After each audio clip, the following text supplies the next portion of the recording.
Okay, so we'll start out this afternoon session, and the first speaker will be Aviv. How do I pronounce? Pe'er.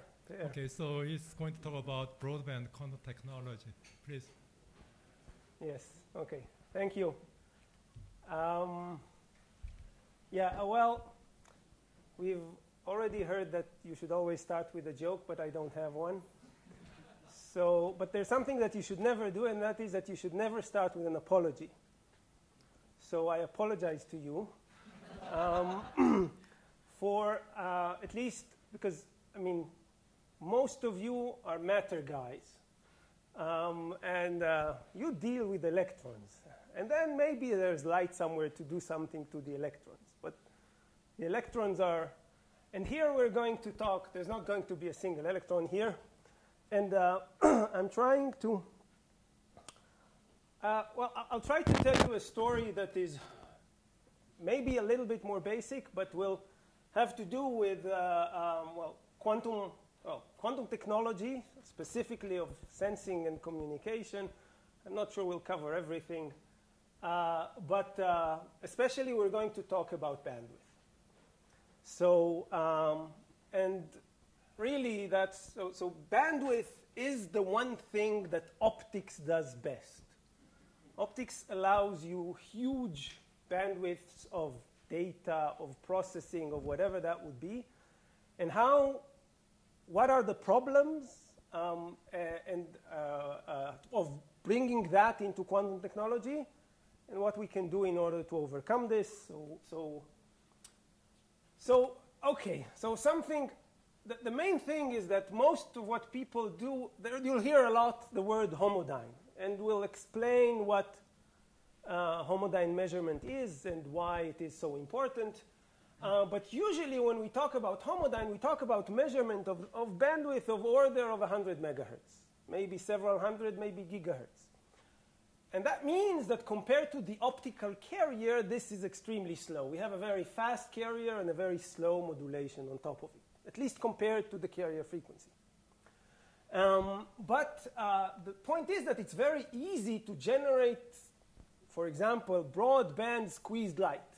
And that's another thing that I'll discuss here, which is a resource. Squeezed light is a very important resource of quantum technology, and it can easily be very broadband. In this case, this is from my lab. It's 100 terahertz broad. 100 terahertz is a lot. This is like a world record. But in many senses, it's an easy world record. People don't do it because they don't see a reason. It's not that they didn't know how to do. And then you have, so this has a carrier of 170 terahertz and a bandwidth of 100 terahertz. So we have modulation, or we need to talk about things that are of the order of the carrier frequency. And then things become interesting. And if you can use this efficiently, then there will be something good to do with it. What? Yes. So 170 terahertz as a carrier is around 1.7 microns, 1.75. Yeah. And then, so usually what happens is that people they can generate this broadband, and then they use a tiny slice out of this and throw out most of what is generated, and we'll talk about that. So something about, okay, so we're thinking about quantum communication. Now, if you have 100 terahertz of bandwidth, and you can use it efficiently, 100 terahertz means that basically you can modulate at 100 terabit, which means that you could conceptually have a bit every 10 femtoseconds. Well, of course, that's usually very hard, and the problem is that you need a detector in the end, and that detector is much slower. And most of what we do in quantum communication eventually involves a single photon. So that means that from conceptually possible of working at 100 terahertz, you're now down to 100 megahertz or 1 giga, maybe 10 giga. But, and that's terrible. Okay. Now there are tricks to go beyond that, and that is if you're using a single photon because you have a slow detector, but you could somehow resolve at which time bin it sits, you can get a little bit more information out of a single bit. So it won't be a single bit. It would be log n of bits. But log n compared to n when n is 1,000,000, it's not such a big comfort. Another example is to talk about if you think about parallel processing of quantum information. I mean, this broad bandwidth, and the number 100 terahertz is not critical. It could be more or less. Is actually, when you go inside, there's actually a frequency comb of modes sitting in there, about 1,000,000 of them. And they are entangled in pairs. And it's like a quantum comb of entangled pairs. And there's, as I mentioned, of order of 100,000 or 1,000,000 of them. And you can, and there are, very good ways to generate cluster states out of this, to make a cluster state, to entangle them, all of them in some mesh network. I'm not going to discuss this much, and there's a complete scheme of measurement-based quantum computation based on this. It's beautiful, and the main thing, look at the numbers. We can make a cluster state of, 100,000 Q modes. Well, the question is, again, will be one thing, quality. How good is that cluster state? How well can you make it? The other thing is, how do you measure all of them? Because if it's a measurement-based quantum computation, you need to somehow be able to address this broad bandwidth in an efficient manner. And 1,000,000 homodyne measurements is not efficient. 1,000,000 standard homodyne measurements is not an efficient way. So that was just to give you a little bit of motivation to what I'm going to talk about. So the main thing is, so I mentioned, the primary discussion is how to do an efficient broadband quantum homodyne measurement that can somehow resolve the spectrum in some reasonable manner. And so I'll start with a quick introduction about quantum measurement in optics in general. And then we'll talk about homodyne, standard homodyne and its limits. Okay, forget about this because you'll understand on the way. And then I'll show you what we have been doing over the last 4 or 5 years. And that is optical parametric homodyne, which lifts the limit, the bandwidth limit. It has its limitations. We can discuss those on the way, but and we experimentally demonstrated over 50 terahertz of bandwidth of quantum homodyne measurement, and hopefully I'll be able to show you what we apply this to, and that is to quantum key distribution or quantum communication with many channels. So far, many is not 1,000,000, but many is 25. 25 is less than 1,000,000, but 25 is much more than 1. And for sensing in the context of Raman spectroscopy, I don't promise that I'll cover everything, but we'll try. So this is a very well-known caricature from 1991, appeared on Physics Today about the transition from quantum to classical. And you know, on the classical side, things are clear and you can see things. But on the quantum side, it's not so. Things are fuzzy. You don't know what you see. A cat can be dead or alive. I don't know. There may be interference in the clouds or something. And here there's, on the border, stop, show your classical apparatus. There's another version of that caricature, which I like even better, because on the quantum side, there's the quantum Bill of Rights, interfere if you can. And on the classical side, there's classical law and order. It says do not interfere. And do not cross without an amplifier.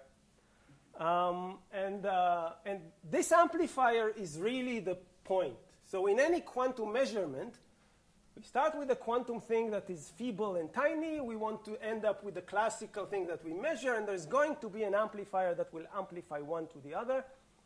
And so we're going to look into that one and how we can make a broadband amplifier in our case. So, but there are really only two quantities in optics that we know how to measure quantum mechanically. That actually, one is we know how to count photons. We put specifically just like a photon multiplier resolves single photons, and if you can resolve also the number, you can count them and know how many you have. And that has to do, and the amplification there is clear. That's the electron avalanche that takes a single photoelectron and makes it into a bunch of photoelectrons that we can see. The other thing that we know how to measure quantum mechanically is, well, we can do a homodyne measurement, and that is like to measure position and momentum of a harmonic oscillator. Well, light is a series of harmonic oscillators, and for every harmonic oscillator, we can measure either x or y or p. And that has to do, and then again, there's the homodyne gain that acts as our amplifier, and this is where we're going to focus our discussion from now on. So let's think for a moment classically, because then it's obvious. So a classical wave we can describe in terms of an amplitude and a phase and a carrier frequency, but the carrier frequency is extremely high. Or we can write it as a cosine component and a sine component, and those are the quadratures of light. If you think about it, x is the real part of the complex amplitude, and y is the imaginary part of the complex amplitude.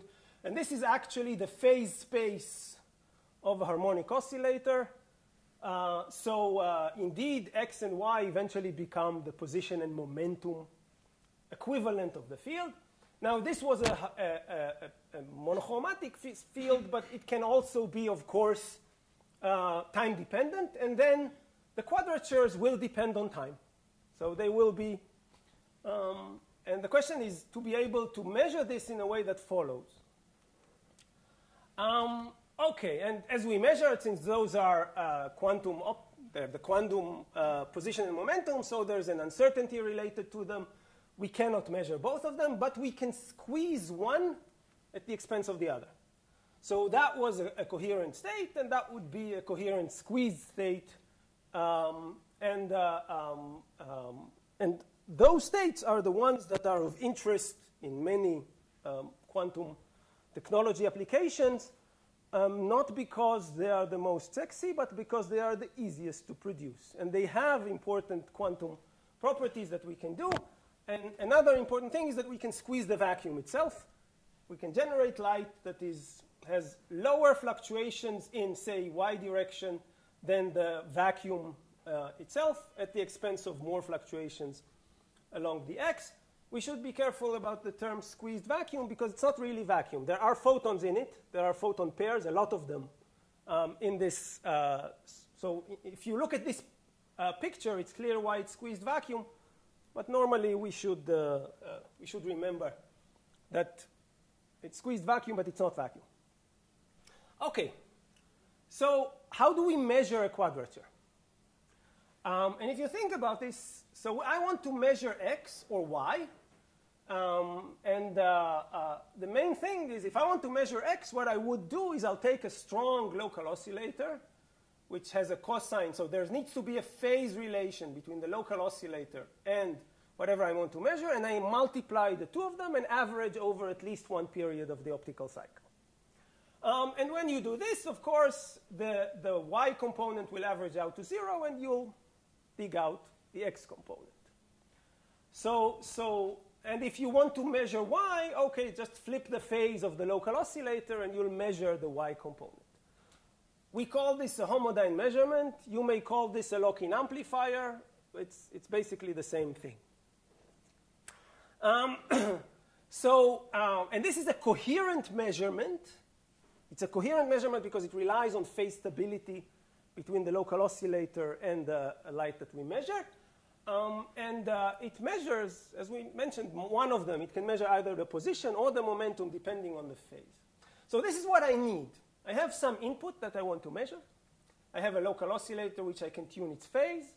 I want to multiply them and then take through a low-pass filter or averaging and get one quadrature.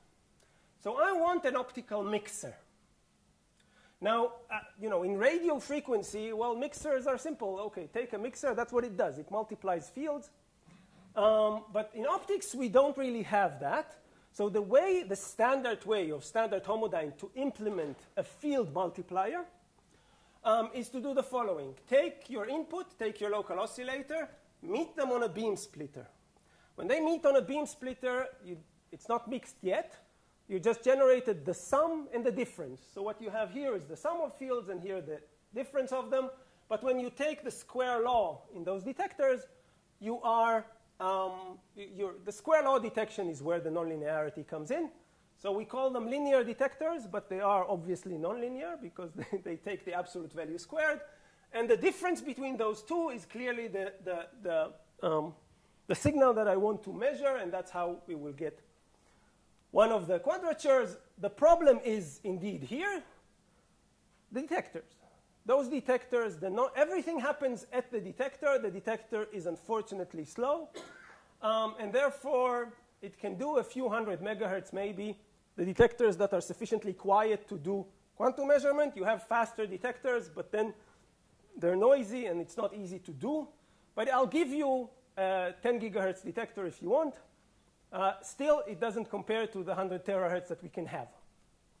So, and there's another important problem, and that is that the detector needs to be 100% efficient. The point is that if you want to do a quantum measurement, you cannot lose a photon here. And when the detector has 90% efficiency, it means that effectively it loses 10% of the photon. So that is a way for vacuum fluctuations to creep in back. So that is something that we should remember. Now, what? Zero error is tolerant? That's a good question, and the answer is no. You can tolerate errors, but but it really depends on you. The question is, for example, if you have squeezed light that you want to measure with good fidelity, then suppose that if this light is squeezed by a factor of 10, you should make sure that your losses are sufficiently lower than 10%. And if it's a factor of 100 squeezed, then your losses should be less than 1%. So as long as you're not generating a lot of squeezing, maybe you can tolerate some loss. But if you want to go for high squeezing or high, then really, yeah. So there is a measure, but well, primarily because I didn't explain it yet. But let's think, when you don't detect a photon, that means that what you have is basically vacuum came in. Now, vacuum has its own fluctuation. Vacuum is what brings in shot noise into your measurement. So suppose that you had light that was perfectly quantum correlated, but you measured it with inefficiency, then you see some noise that is not really there. And how much of that noise is coming there is related to how inefficient are the detectors. So the idea is, in a sense, obvious. Don't use an electrical nonlinearity. Think of some optical nonlinearity to replace it. Is there something that we can do there?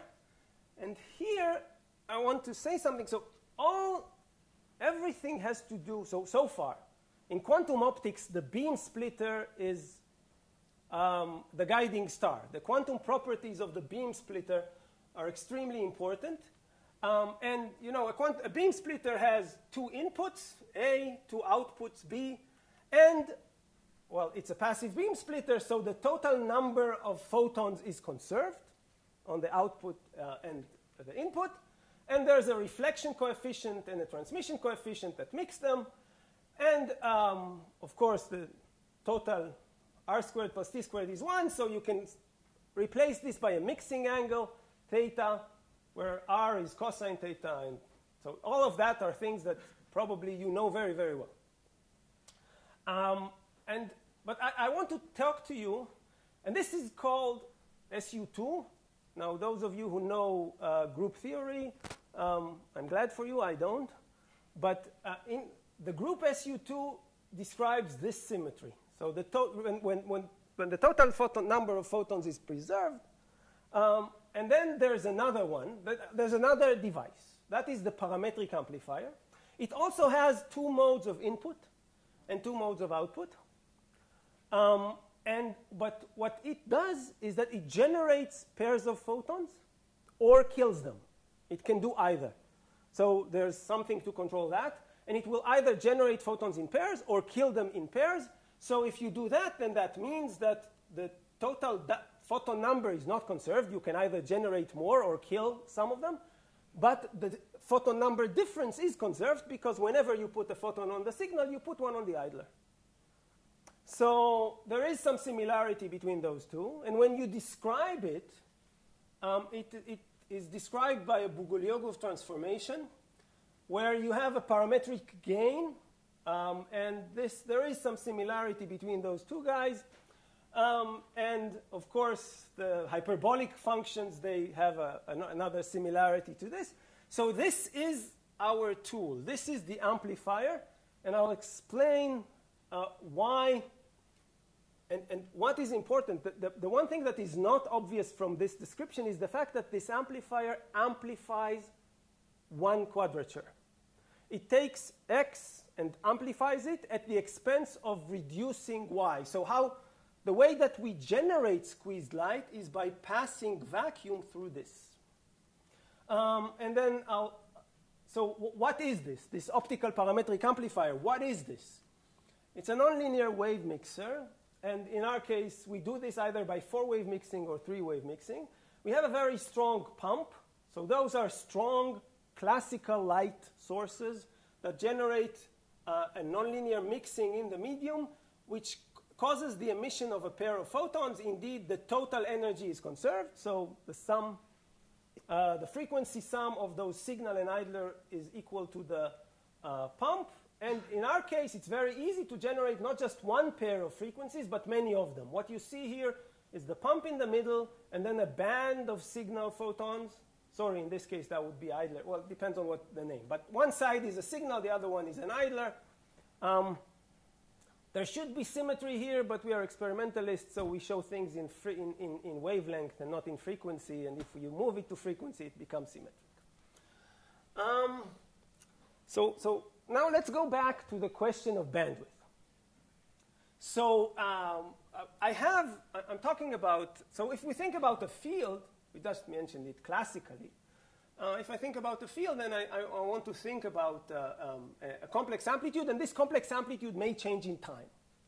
Now, we mentioned that X is the real part and Y is the imaginary part, but this is still in time, not in frequency. So when we describe creation operators or annihilation operators, those are modes, and usually those modes are specific frequencies. So how do we relate those two? Well, you should remember that if I do a Fourier transform of this, then I get this A of omega plus A star of minus omega. Those are the frequency offset from the carrier. So if I have a carrier at omega, big omega, there are two sidebands, one at minus small omega to the side, and the other one at plus small omega to the other side. This is a pair of frequencies. And then now when you see this, it's clear how do I translate that into a quantum operator? Because all I need to do now is to replace the amplitude. This is the complex amplitude is really the annihilation operator, and the complex conjugate is the so this is, if you look at those operators, those are in a way generalizations of the standard X and P operators that you know. X is A plus A dagger. P is A minus A dagger. So I tell you, well, now take A signal plus A idler dagger. Those are two different modes that I'm taking this, and when they converge, of course, then it will become back the original the original X and P that you know very well. Those operators, they commute as they should. They generate the commutation relation that you expect from X and P. Now, you may be worried because those two operators are non-Hermitian, and X and P are. And we are told that every measurable quantity should be Hermitian. Well, that is almost true. The point is that, I can show you trivial examples for operators that are non-Hermitian and still measurable. For example, e to the IHT. Well, because H is Hermitian, if you measure H, then you can calculate e to the IHT. In this case, the point is that x and x dagger are not the same, but they commute. So if x commutes with x dagger, then I can make new operators that are Hermitian. X plus x dagger and x minus x dagger are Hermitian operators, and they commute because x and x dagger commute, and therefore they can be measured simultaneously. And if I measure this and measure that, then I know all of them. So x, although it is a non-Hermitian operator, because it commutes with its conjugate, it is measurable. So it's non-Hermitian, but it is measurable. And this is the part that is critical. If you have an operator that commutes with its conjugate, then you're fine. What does it mean to have x? So x means that I have two modes. They are equally separated from the carrier frequency, and they're somehow correlated in them. So x, but when you have two modes, you have two frequencies, what do? They generate a beat. So the total field has a beating pattern, where what happens is, well, you see here your plus cosine, then you quickly become minus cosine, then you go back to plus cosine again, and so on at the beating frequency, which is the frequency separation between your two modes. And the same for y. So, and what you would like to do is to follow this envelope. Now, if this envelope is slow, if those two frequencies are very close, maybe you can have an electronic detector that will do this. And actually, as long as the bandwidth is less than, say, a gigahertz, you can follow. But when those beats are, as in the example that I gave you, 50 terahertz apart, then you cannot do this because the beat is too fast to detect by detectors. And here comes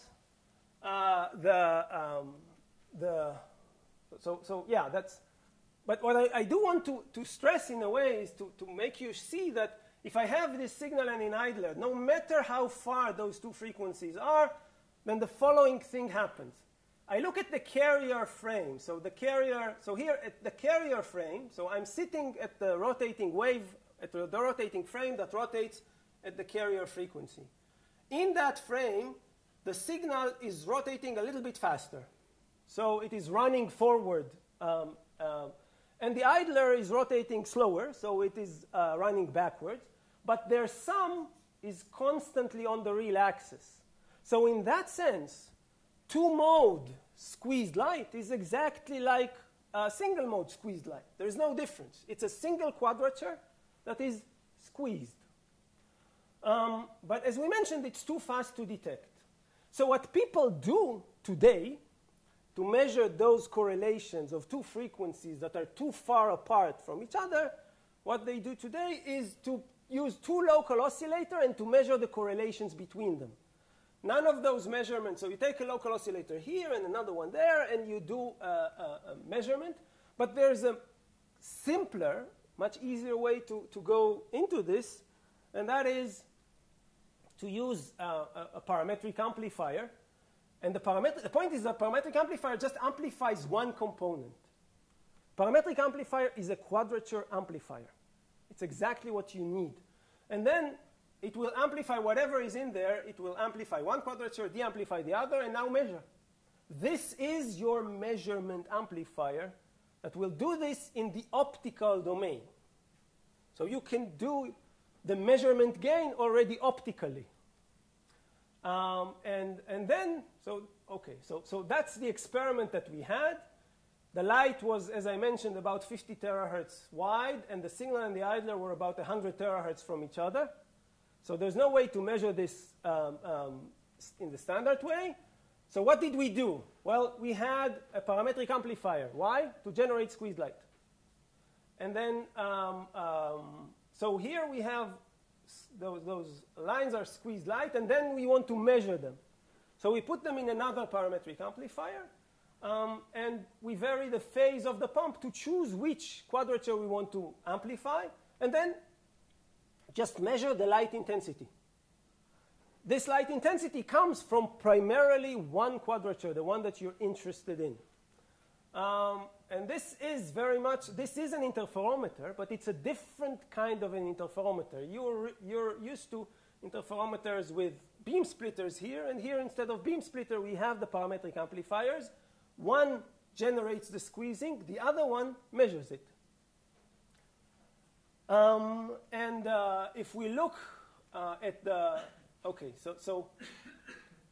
let me, and this is, okay, so this is the raw data that you see. This is only the signal side. So we see the spectrum of the signal. Yeah, okay. And then what you see here is that you can see that there's this green line. It's what we call the vacuum level, which is when we block, we take this here and we block the input. So this amplifier amplifies vacuum. This is what you see. And when when you let light in, you see that sometimes the light goes even below that. Sometimes it goes above. Here we measured the squeezed quadrature when we were down. When we were up, we were measuring the stretched quadrature. The reason that the phase varies from one frequency to the other is because glass has a frequency dependent, because of material dispersion of optics that was sitting there. And we can extract the squeezing of our light out of this. And we had something like 2 dB of squeezing, not a lot. 2 dB of squeezing is not a lot. Since then, people have demonstrated already 7 and 8. And we are also doing much better since then. But the point was here the bandwidth, the fact that we had over 50 terahertz of bandwidth. Now, okay, if we think about what happened here was the fact that we started with something that had an optical bandwidth, and it was quantum. So we cannot tolerate loss. We end up with something that eventually becomes electrical, so it's narrow band, and it's classical, so it doesn't care about loss anymore. And we need to make a transition between those two. Now, the point is that you would like to make the transition from quantum to classical as early as possible. It's like every engineer knows, put the first amplifier immediately after the antenna. But on the other hand, you want to lose the bandwidth as late as possible. Now, if you think about standard homodyne, in standard homodyne, everything happens at the detector. Both the transition from optical to electrical and the transition from quantum to classical. That's where everything happens. And now what we did was we opened a gap. We allowed ourselves to use a parametric amplifier, but still optically. So here we already transferred from quantum to classical, but we didn't lose the bandwidth yet. And now we can do things that we couldn't do before. That is, for example, to split and measure both the real part of X and imaginary part of X in order to get the complete X, as I mentioned before. Okay, so because I don't have a lot of time, let me say just this. We thought that we invented this, but it turns out that the fact that the parametric amplifier helps is something that was invented and invented again over 40 years, starting in 2016 in the context of cold atoms. And then you see here there's 1998 in the context of teleportation, and here again in homodyne detection. But actually, in 1981, Caves, in his original paper on using squeezing to improve interferometric measurement, had this as a technical note in the end. He was worried about the fact that detectors are not efficient, and you need to do something about it. So here is his photo detector, and here there's the degenerate parametric amplifier. So, and I don't know, so okay, well, but, okay, so what I told you is that, you know, that this is, what I just showed you is that we can, using parametric amplification, do a quantum to classical transformation over a large bandwidth. That was the main thing that we have. We can preserve the bandwidth. And then all okay, so and there's a single local oscillator here, which is the pump laser. And the bandwidth is very useful. But that, because we are already very close to being out of time, I'll only very briefly flash. So I won't talk about Raman, though I wanted to. I'll only tell you about this. So let's think about making quantum key distribution. And that is, so I'm thinking about using squeezed light for quantum key distribution. Well, you know, in quantum key distribution there you need a data of 1 and 0. Okay, let's take squeezing along x as being 1 and squeezing along p as being 0.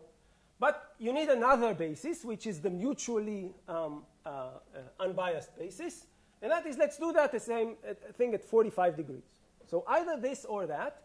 If Bob encodes in basis 1 and Alice measures at basis 1, then they detect the way they should. The same goes for basis 2.